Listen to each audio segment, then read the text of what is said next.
My brothers and sisters, let us pause for a moment and open our hearts. Have you ever wondered why certain voices rise in certain seasons of history? Why, in times of chaos, uncertainty, and division, God allows a figure to step forward and echo a cry that reaches beyond politics, beyond borders, and straight into the soul of humanity. We are living in a world where storms rage, where nations clash, where families are torn apart, where communities are divided. Yet even in the darkest hour, light can break through. And when that light shines, it calls us not just to look at a man, but to listen for the message behind the man. The question before us is not just about one leader, one nation, or one platform. The question is this: could God be using even the unexpected, even the unlikely, to stir us toward unity, peace, and a higher calling? My friends, peace is not a dream. Unity is not a fantasy. When God places a call on someone, it is not for them alone. It is for all who will listen, all who will follow, and all who believe that healing is still possible. My friends, when we look through the pages of history and the pages of Scripture, we discover something powerful. God rarely chooses the obvious candidate. He rarely selects the person. Everyone expects to carry the weight of his assignment. Instead, he delights in using vessels that seem unqualified, unprepared, or even unworthy, so that when the assignment is fulfilled, the glory belongs to him and not to the vessel.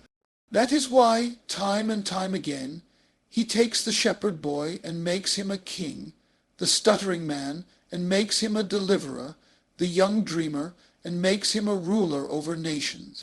This truth reminds us that being chosen by God is not about perfection, position, or popularity. It is about purpose. When we hear a voice rising in the midst of division, calling nations to peace and unity, we may question whether that voice has the credentials, the track record, or even the moral compass to deserve such a platform. But the question is not always about the vessel. It is about the mission. God's ways are not our ways. He may take someone who has been criticized, misunderstood, or underestimated, and place them on a stage large enough to reach the world. That stage becomes less about the person and more about the message being amplified through them. Think about this. Every person chosen by God for an assignment has carried flaws, weaknesses, and imperfections. Yet God did not reject them because of those flaws. He used them in spite of them. He allowed their past to shape their compassion, their struggles to shape their strength, their critics to shape their courage. What looks like disqualification in the eyes of men often becomes qualification in the hands of God. That means we must be careful not to dismiss the vessel simply because it does not fit our expectations of what God should use. If peace is to come, if unity is to be embraced, God can stir it through voices that some would have never predicted. This is the divine mystery. He can take what seems ordinary and make it extraordinary. He can take what is broken and make it a blessing. So when we hear a call rising for the nations to walk together, we must not focus solely on who is speaking, but on whether God might be working through that moment to awaken something greater than politics, greater than human ambition, and greater than the divisions that plague our world. Many times we miss the move of God because we are looking for perfection in the vessel rather than listening for the power of the message. We expect God to operate within our categories, our systems, our political frameworks, but God is sovereign. He can raise up a voice from the palace or from the wilderness, from the pulpit or from the political arena, from the scholar or from the shepherd. And when he does, the vessel becomes an instrument of a higher agenda. The agenda is not the glorification of man, but the fulfillment of God's divine plan. That is why, when we hear someone speaking about unity in a world that is fractured, we must pause and ask ourselves, could it be that this is a moment of divine interruption? Could it be that God is allowing a person we would not have chosen to become a bridge, to become a catalyst, to become a reminder that peace is still possible? For it is not always about the worthiness of the vessel. It is about the greatness of the God who chooses to use them. Peace is not something invented by men sitting at negotiation tables or leaders signing treaties with pen and paper. Peace, in its truest sense, is a divine creation, a sacred gift born out of the heart of God Himself. Before nations ever existed, before kings ruled or armies marched, peace was already established as part of God's design for humanity. In the garden, before the fall, there was harmony between God and man, between man and woman, between creation and its caretaker. Peace was never meant to be an afterthought. It was the original atmosphere of life. When we talk about peace as a sacred assignment, we are acknowledging that peace is not a strategy. It is a calling. It is not something humanity can fabricate on its own. It is something that must be aligned with God's order. The tragedy of our world is that men and women have sought to build peace apart from God, as though laws, contracts, or military strength could create what only the Creator can sustain. That is why history is filled with broken agreements and abandoned treaties. Without God at the center, peace is temporary at best and illusionary at worst. Yet, when God calls for peace, when He stirs a leader to speak of unity, it is not simply political rhetoric. It is a reminder of His eternal agenda. Peace is part of His kingdom order, and when humanity aligns itself with that order, harmony becomes possible even in the most chaotic seasons. When a leader, whether expected or unexpected, begins to echo words of peace, it must not be brushed aside as mere political talk. We must recognize the possibility that God Himself is reminding us of what we were created for. To pursue peace is not weakness, it is divine strength. To walk in peace is not naivety, it is obedience to a sacred blueprint. And while the world sees peace as a bargaining chip, heaven sees it as a mandate, a non-negotiable requirement of living in alignment with the Creator. This is why Jesus could declare, "Blessed are the peacemakers." Notice He did not say peace talkers or peace dreamers, but peacemakers. To make peace is to partner with God in His holy work. It requires courage because peacemaking often means stepping into conflict and offering reconciliation when everyone else demands revenge. It requires humility because it calls us to lay down pride, prejudice, and power in order to elevate love, justice, and truth. It requires faith because the kind of peace God gives cannot always be seen with natural eyes. Nations long for peace, families long for peace, individuals long for peace.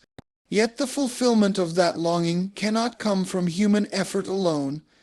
It comes from recognizing that peace flows downward from God to man and then outward from man to man. When we hear a call for global peace, we should not dismiss it as wishful thinking.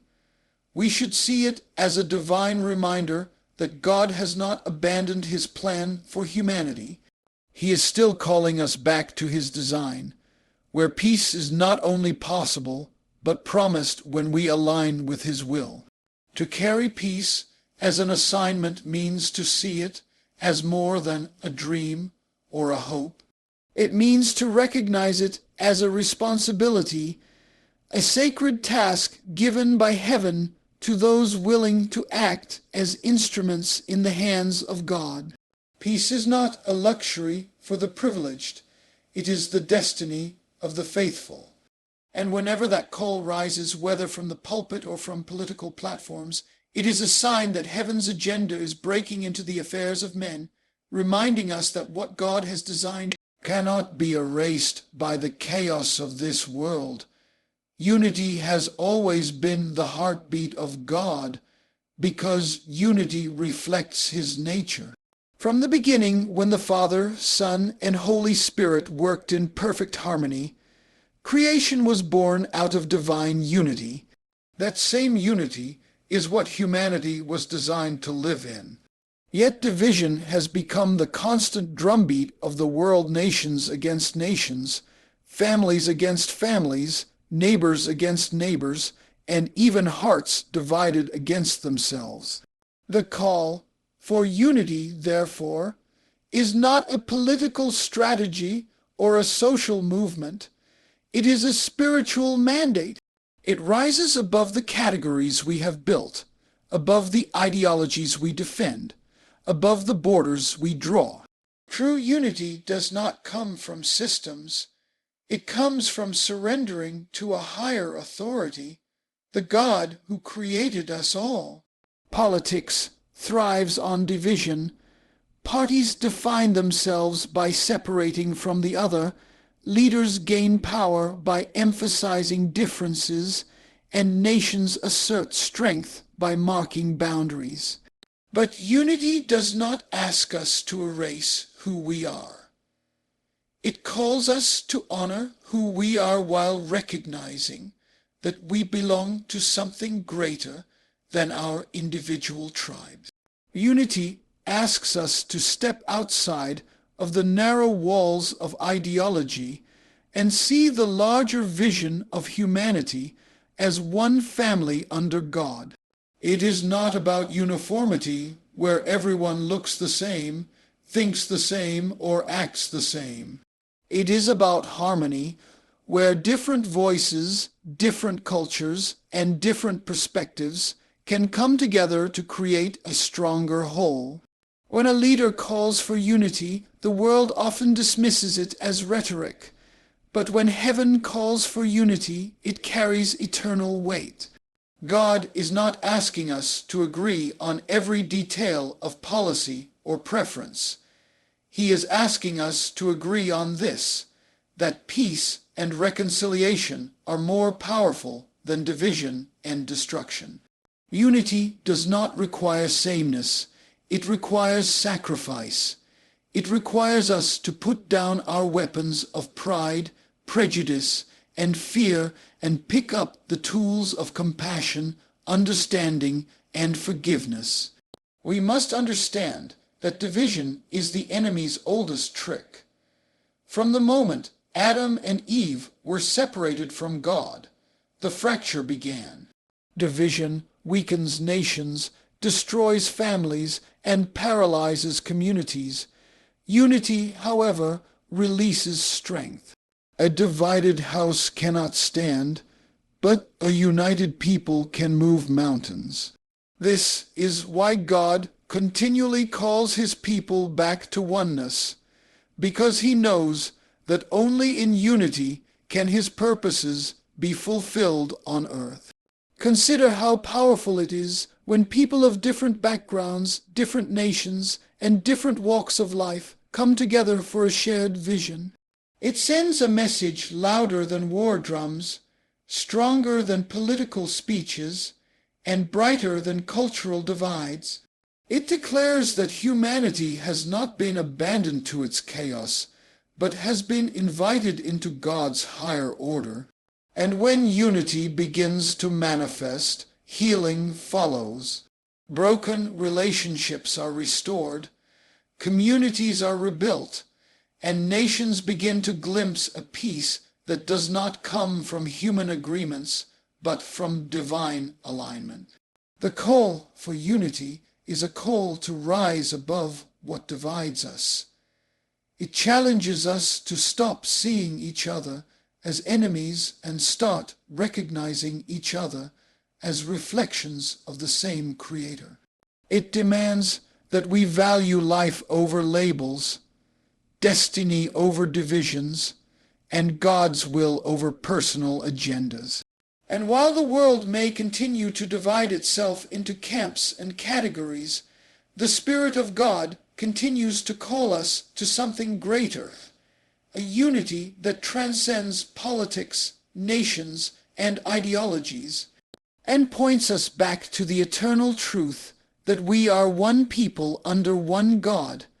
Leadership is never about privilege alone. It is about responsibility. To be placed in a position of influence, whether by people or by divine appointment, is to carry the weight of lives, decisions, and destinies beyond one's own. When God allows someone to step into leadership, it is not merely to elevate that individual, but to entrust them with a sacred burden, the well-being of those they serve. A leader is never called to live only for themselves. Their choices ripple outward, shaping families, communities, nations, and even generations to come. That is why leadership is not just an opportunity. It is an accountability before heaven and earth. When a leader begins to speak of peace and unity, it is a signal that they are sensing the weight of something bigger than personal ambition. They are touching the edge of a calling that demands more than popularity or power.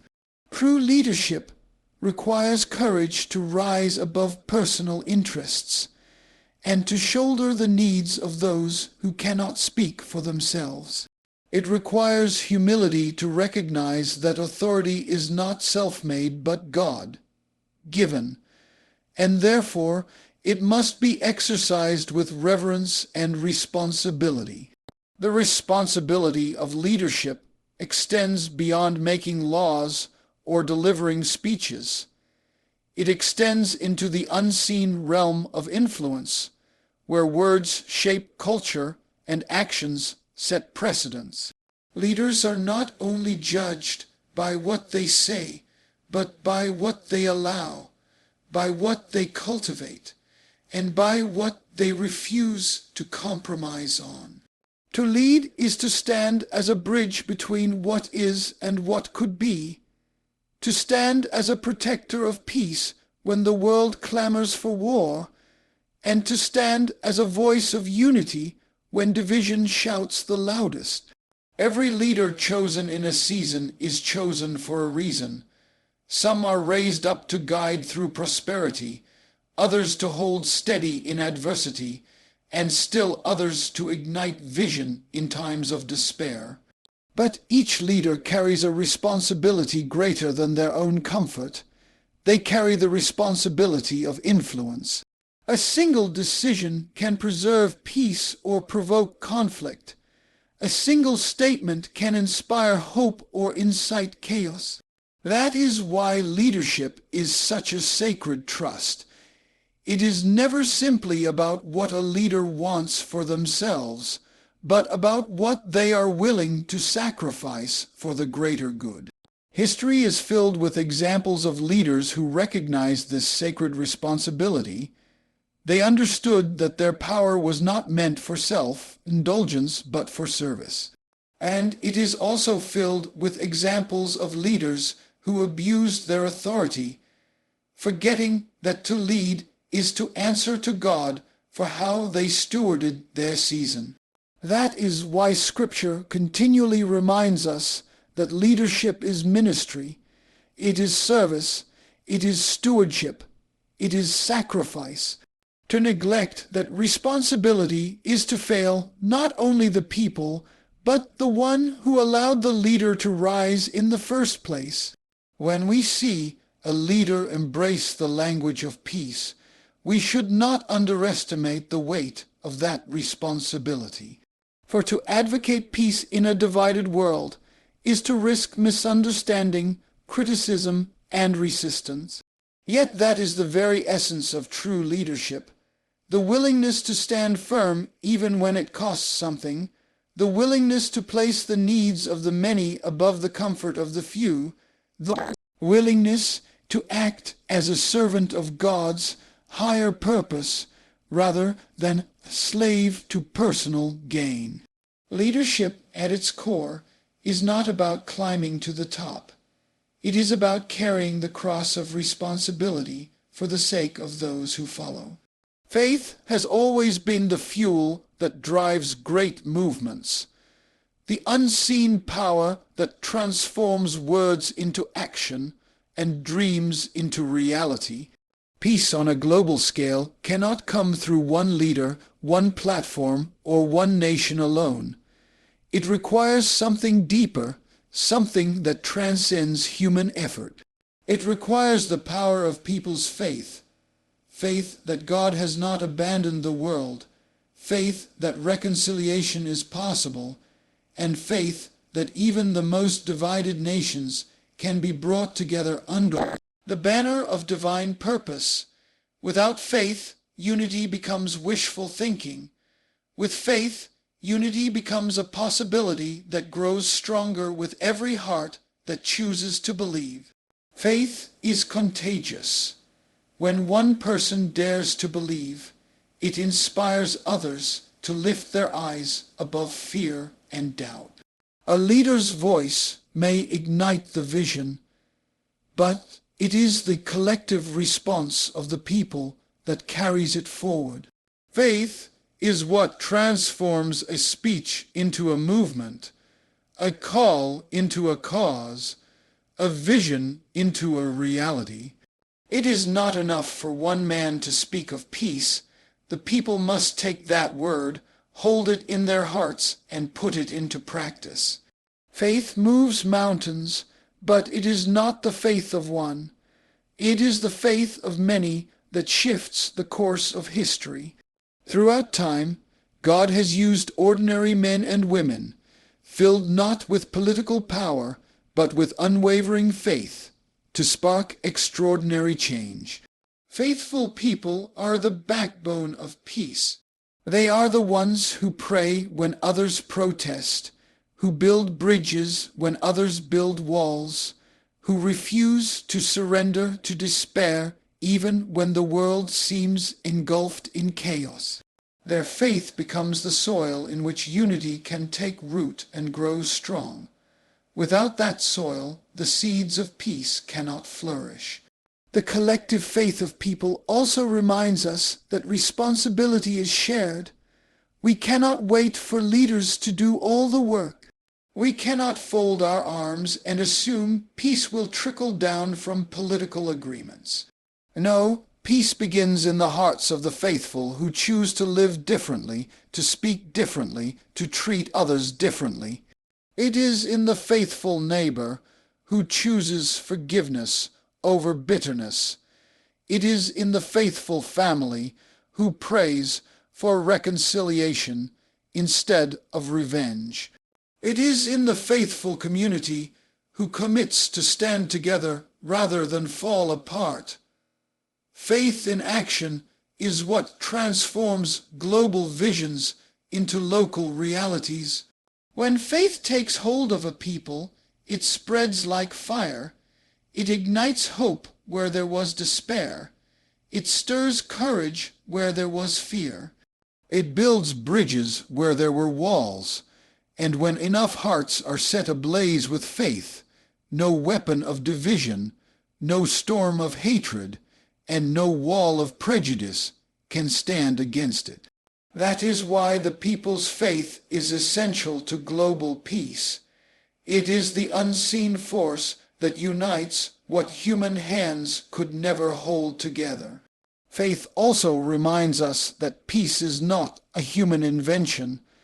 It is a divine inheritance. To believe in peace is to believe that God Himself is still active in the world, still healing, still reconciling, still calling His people to rise above the noise of division. This belief is not naive, it is powerful. It empowers ordinary men and women to stand against extraordinary obstacles and still declare that peace is possible. And as more people embrace that faith, the call for peace becomes more than a sound in the air. It becomes a movement carried in the hearts of the faithful across the earth. Every great move of God has never been left in the hands of leaders alone. Leaders may cast the vision. They may raise their voices to declare what is possible. But it is the people who must walk it out. A call to peace and unity is not meant to be admired from afar. It is meant to be answered with action. Each one of us, regardless of position, power, or platform, has a part to play in the unfolding story of reconciliation. A world healed is not a task for the few. It is a mission for the many. The question is not only what will leaders do, but what will we do? A call to action requires us to see ourselves as participants rather than spectators. Too many hear words of peace and applaud without ever taking the next step to live them out. True unity begins when individuals decide to embody what they hear, to let peace flow from their own hearts into their families, communities, and nations. To answer this call means to lay aside excuses, to rise above indifference, and to become instruments of healing in the hands of God. It is not enough to long for a better world. We must live in a way that helps bring it to pass. Building bridges is one of the first actions required. Division thrives when walls are left standing, when people remain comfortable in their silos and unwilling to cross the boundaries that separate them. To build a bridge is to take the first step towards someone who is different, someone who may not think as you think, vote as you vote, or live as you live. But that step is sacred because every bridge dismantles a wall, and every wall dismantled makes room for unity to breathe. This work of bridge building is not the responsibility of a government. It is the responsibility of each heart willing to be courageous enough to move toward others rather than away from them. Extending hands is another way we answer the call. A hand extended in kindness can soften hearts hardened by bitterness. A hand extended in generosity can lift burdens that weigh down others. A hand extended in forgiveness can break chains that keep people bound in cycles of anger and revenge. Our hands are not given to us only for personal gain, but for collective healing. Each time we choose to reach out, we remind the world that reconciliation is not an abstract idea, but a practical, daily decision. Walking in the spirit of reconciliation means more than avoiding conflict. It means actively pursuing peace. It is choosing words that heal instead of words that wound. It is showing love when hate would be easier. It is creating spaces where dialogue replaces division and understanding replaces judgment. Reconciliation is not passive. It requires effort, humility, and a willingness to see beyond our own perspective. When ordinary people commit to walking in reconciliation, extraordinary change begins to manifest in the world around them. This call to action is deeply personal, because every individual has influence within their sphere. A parent has influence over their children, a teacher over their students, a neighbor over their community, a worker over their colleagues. The ripple effect of one person choosing peace can spread further than they could ever imagine. One act of kindness, One word of encouragement, one moment of forgiveness can set in motion a chain reaction that reaches far beyond what eyes can see. Peace is not built by massive leaps alone. It is constructed through countless small steps taken by faithful people who answer the call in their daily lives. To respond to this call is to recognize that unity is not a dream floating in the distance. It is a responsibility planted in our hands. It is not about waiting for others to change. It is about allowing God to change us first, so that through us, others can be changed. Each person who says yes to the call becomes a carrier of peace, a builder of unity, and a vessel through which God can heal the divisions of our time.